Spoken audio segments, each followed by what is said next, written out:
Si seulement. Le président de la République a dit d'abord le nouveau chemin, ensuite les nouvelles têtes. Bon, il n'y a pas de nouveau chemin, et puis vous le voyez, il n'y a pas de nouvelles têtes non plus.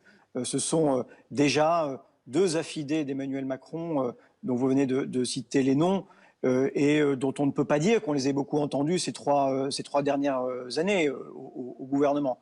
Bon, donc, écoutez, on verra bien ce qui se passe. Moi, je comprends que Édouard Philippe préfère observer du port, celui du Havre, le naufrage qui s'annonce. Quel bilan faites-vous des 3 années d'Édouard Philippe à Matignon? Écoutez, nous avons évidemment combattu la ligne qui était celle du président de la République et dont il était, j'allais dire, celui qui avait la charge de le mettre en œuvre. C'est, j'allais dire, une politique est une politique de droite, donc j'imagine qu'Édouard Philippe devait bien s'y retrouver, qui a épargné les plus aisés, qui a mis à rude épreuve notamment les Français les plus pauvres. Dans la crise, il a été solide. Il a été plus solide que le président de la République. C'est d'ailleurs peut-être ce qui, aujourd'hui, doit ennuyer Emmanuel Macron. Je ne sais pas si vous avez eu le temps de lire l'interview accordée par le chef de l'État à la presse quotidienne régionale ce matin. Il y évoque les grandes lignes de ce qu'il considère être le monde d'après, de ce que vous avez lu et ce que vous avez compris. En quoi ce monde d'après perçu par Emmanuel Macron diffère du monde d'avant, c'est-à-dire des 3 dernières années? Ah, je vois que vous êtes un fin observateur et vous avez, comme moi, lu l'interview du président de la République. Bah, on ne voit pas de changement. Vous savez, l'acte 2 devait déjà différer de l'acte 1 et il a été pire que l'acte 1. Et l'acte 3 ne change rien.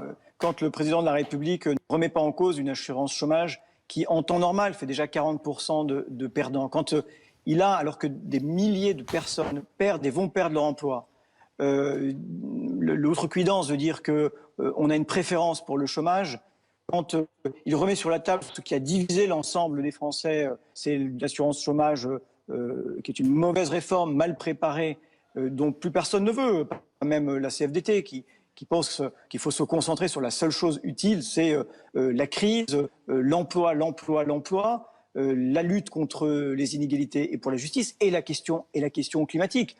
Et dans aucune de ces matières, nous n'avons vu de la part du président de la République d'inflexion. Donc demain, ce sera comme hier. Boris Vallaud, une petite question.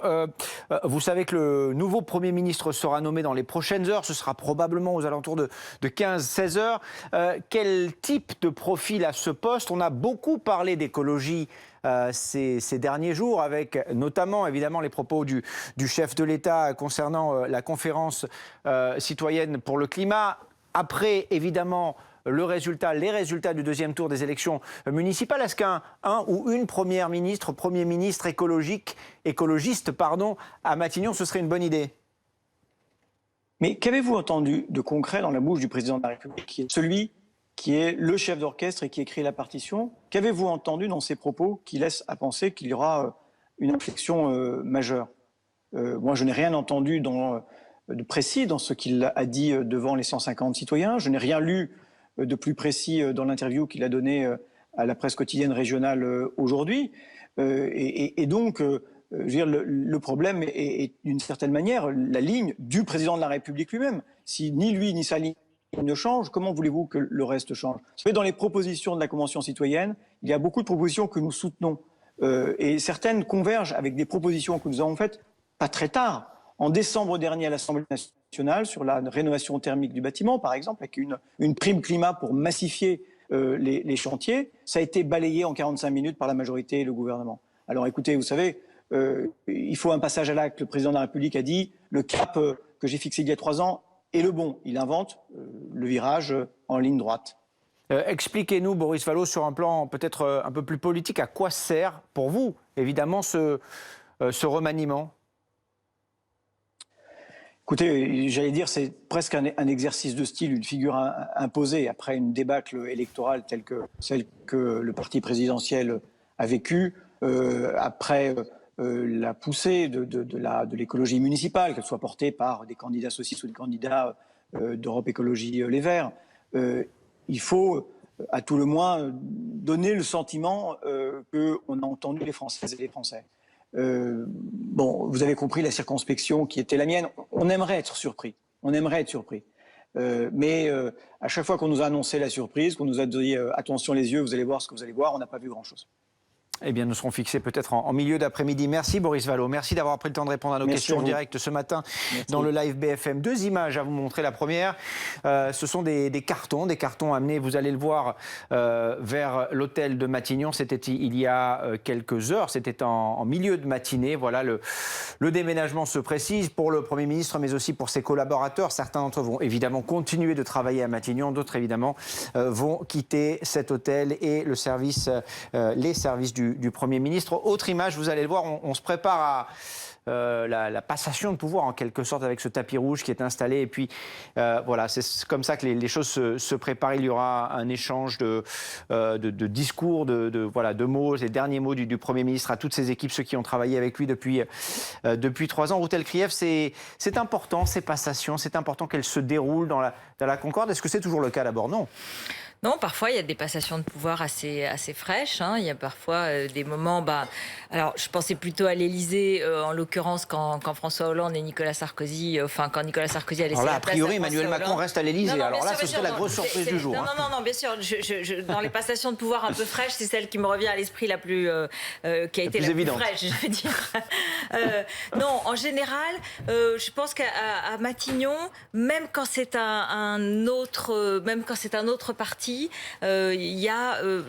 Je pense qu'il y a un côté. Peut-être qu'entre Jean-Marc Ayrault et Manuel Valls, c'était pas formidable, si j'y réfléchis. Parce qu'effectivement, Manuel Valls, son nom était donné beaucoup dans les semaines qui précédaient. On savait qu'il y avait une forme de campagne en sa faveur. Et donc, Jean-Marc Ayrault était peut-être pas ravi de le voir arriver. Donc, peut-être que c'est à ce moment-là, si je m'en souviens bien, c'était peut-être pas très, très convivial. Mais il y a un petit peu, quand même, le côté, c'est pas facile.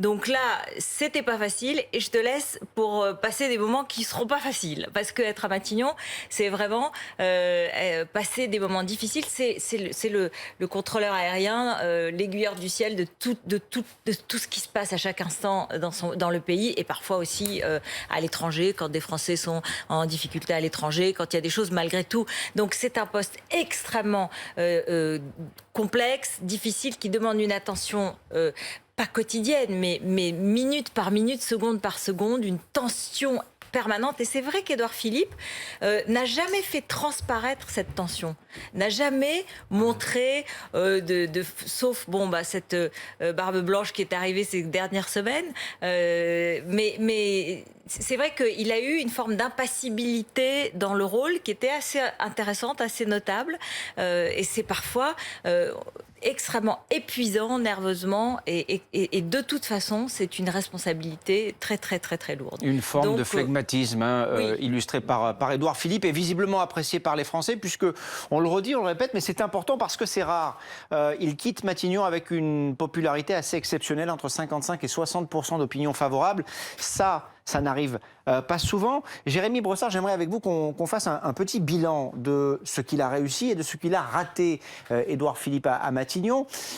Oui, je sais, les questions difficiles, c'est pour vous ce matin. Les réussites. Je retourne en 2017, en juin 2017. Il a incarné, c'est clair, la volonté réformatrice du président de la République au tout début de son quinquennat. On se souvient des ordonnances, même si à l'époque, on avait un président de la République qui voulait prendre toute la lumière. Vous vous souvenez des images où Emmanuel Macron signait les projets de loi en direct sous les caméras et disait un petit mot. Et c'est vrai qu'on avait un Premier ministre qui était plutôt dans l'ombre. Donc, les ordonnances Pénicaud, notamment sur le marché du travail. Il a incarné cette première phase du quinquennat. Et puis, il y a eu la crise des Gilets jaunes qui a été, on le disait, un premier moment de tension, même si globalement, les relations ont été assez fluides entre Édouard Philippe et Emmanuel Macron. On a connu des couples beaucoup plus conflictuels par le passé. C'était globalement fluide, mais c'est vrai qu'il y a eu des moments de tension. Et cette année 2018 a été un moment de tension. Ça a commencé avec l'idée des 80 km/h sur les routes départementales, qui tenait à cœur du Premier ministre. Le président de la République, lui, était moins convaincu sur cette question, mais a laissé faire son Premier ministre. Et c'est vrai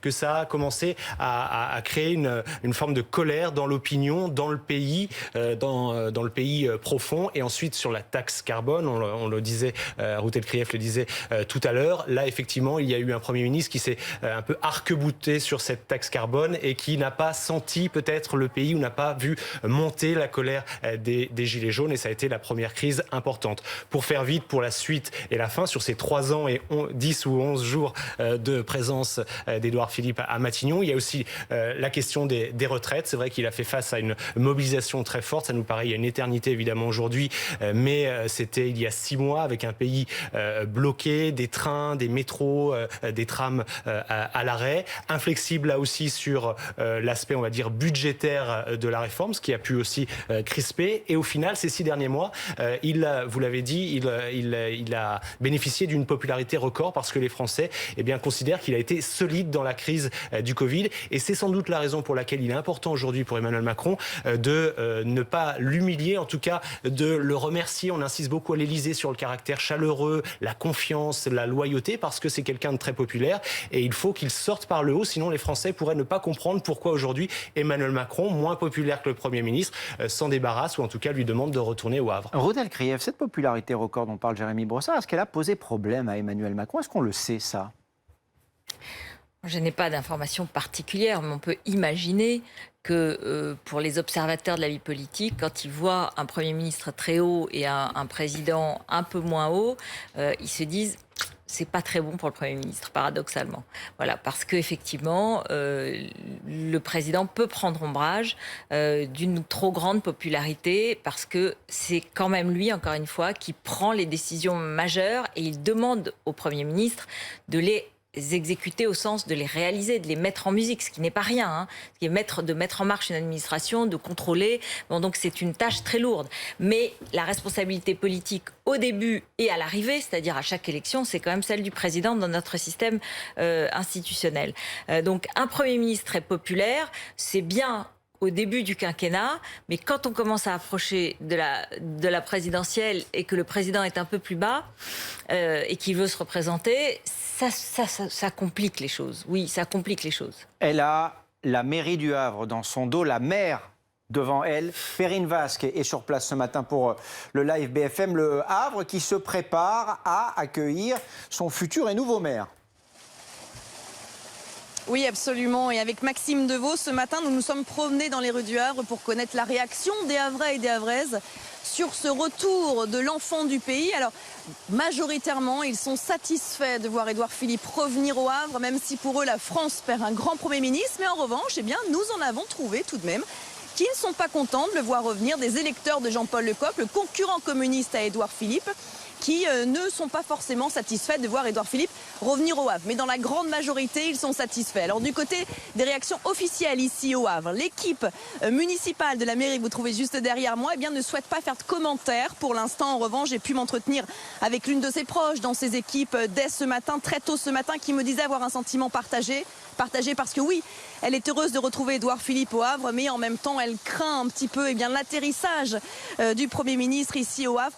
Craint qu'il y ait parfois des heures un petit peu plus difficiles. En tout cas, elle nous a dit être fière de son bilan, de ces 3 années particulièrement difficiles où les crises se sont enchaînées. Elle me disait, regardez, aucun Premier ministre n'est sorti jamais autant populaire. Alors effectivement, sa popularité, il l'a confirmé dimanche soir au Havre avec près de 59% des voix, malgré une très forte abstention, malgré une campagne municipale particulièrement difficile pour Édouard Philippe lors du premier tour. Vous vous souvenez, on était à la réforme des retraites. Il y a beaucoup d'oqueurs, il y a une CGT très forte ici au Havre et l'opposition était vent debout devant le Premier ministre et la réforme des retraites. Mais entre-temps, il y a eu la crise sanitaire. Là, Édouard Philippe a engendré de la popularité. Et puis les Havrais nous le disent, il a toujours confirmé être fier du Havre, être proche du Havre. Et effectivement, pour l'avoir suivi de longs mois lors de ses déplacements à Matignon, pas un discours, pas un déplacement où Édouard Philippe nous rappelait son attachement au Havre, avec notamment cette phrase devenue célèbre: ces tripes à l'odeur au goût d'eau salée. Eh bien, vous allez le voir effectivement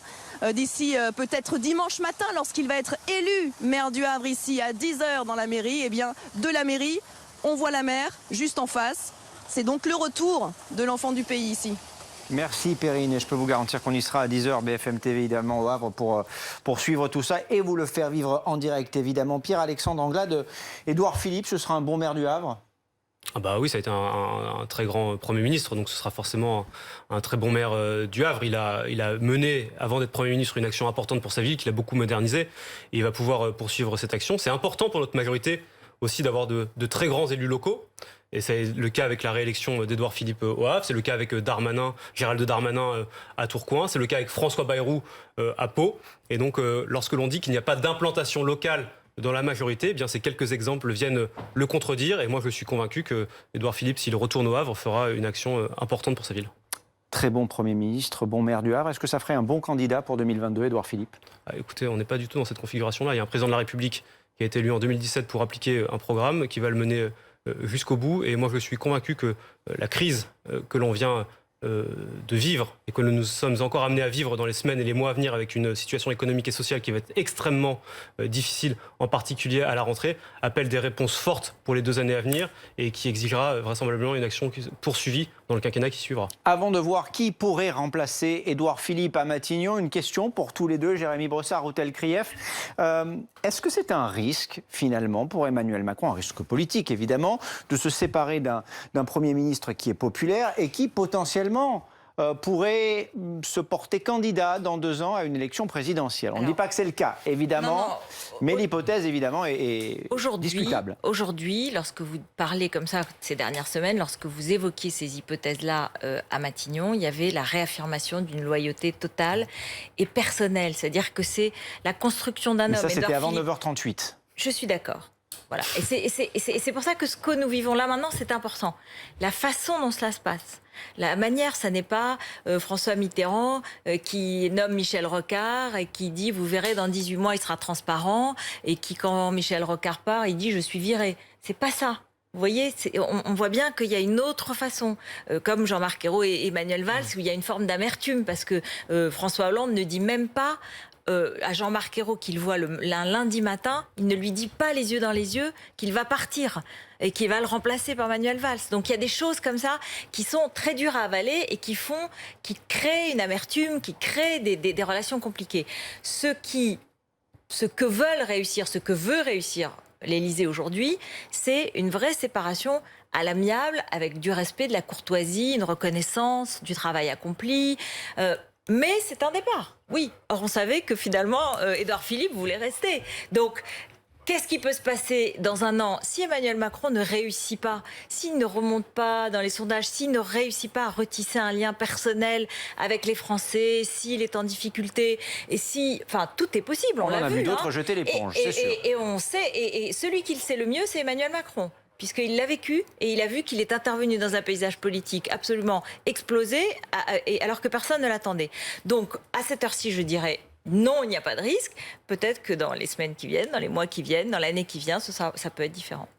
Oui, il y a une forme de loyauté, c'est vrai, de la part d'Édouard Philippe. Dans son entourage, on se félicite notamment qu'en 3 ans à Matignon, il n'y ait jamais eu ce qu'on appelle un off, vous savez, ces petits commentaires où on peut dire du mal du président de la République. Et c'est vrai que ni le Premier ministre, ni même son entourage ne se sont répandus avec des propos critiques vis-à-vis du président de la République. Il y a eu des tensions, c'est certain. Elles sont toujours restées, on va dire, à huis clos, confinées, si je puis me permettre l'expression. En tout cas, c'est certain que pour l'instant, avec cette loyauté, je n'imagine pas Édouard Philippe se lancer dans une course objectif 2022. Mais c'est vrai que si le président de la République était empêché et que, pourquoi pas, des sondages le mettraient en bonne position, peut-être qu'il y réfléchirait. La question s'est beaucoup posée. Est-ce qu'il vaut mieux garder Édouard Philippe avec soi jusqu'en 2022 pour éviter ce genre de risque, ou bien le laisser partir, lui rendre sa liberté? C'est un risque politique mesuré.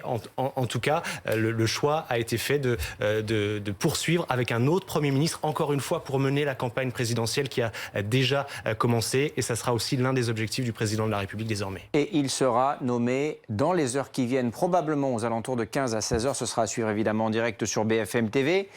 Les noms qui circulent, quels sont-ils ? Jean-Yves Le Drian, c'est le premier nom qui a beaucoup circulé. Il est connu des Français. Il a été ministre de la Défense pendant tout le quinquennat de François Hollande. Il a quitté la Défense à l'arrivée d'Emmanuel Macron à l'Élysée pour les affaires étrangères. Il a 73 ans. Il a dirigé la région Bretagne. Il est issu du PS, ce serait du Parti Socialiste. C'est on va dire, un choix qui serait celui de l'expérience à Matignon. Le deuxième nom qui a beaucoup circulé ces derniers jours, c'est celui de Florence Parly. On en a parlé ici même. Elle est actuellement ministre des Armées. Elle est peu connue du grand public. Elle a été secrétaire d'État au budget au début des années 2000. Elle a été conseillère de Lionel Jospin à Matignon en 1997. Là, un profil plus discret qui pourrait en tout cas donner plus de champ, permettre à Emmanuel Macron de reprendre vraiment toute la lumière et le lead, en tout cas la main, on va dire, sur la fin de son mandat. Et puis le troisième nom qui circule beaucoup, c'est celui de Jean Castex, effectivement. Monsieur déconfinement, c'est la mission que lui a confiée Emmanuel Macron pendant la crise sanitaire. Autant on a considéré que le confinement, la pénurie de masques n'a pas été forcément très bien gérée par l'exécutif, autant l'idée du déconfinement a été plutôt réussie. Ça plaide évidemment en sa faveur. Et puis il coche beaucoup de cases également. Il est il a une expérience de haut fonctionnaire, mais c'est aussi un élu local, une droite modérée, plutôt sociale. Il a été directeur de cabinet de Xavier Bertrand, notamment à la santé. Donc voilà, ce sont les trois portraits, les trois profils possibles, avec toutes les prudences de mise. N'excluons pas, évidemment, le candidat ou la candidate surprise. Routel Krief, au vu de ce qu'a dit Emmanuel Macron dans cette interview, le profil idéal du ou de la future première ministre, il doit ressembler à quoi ?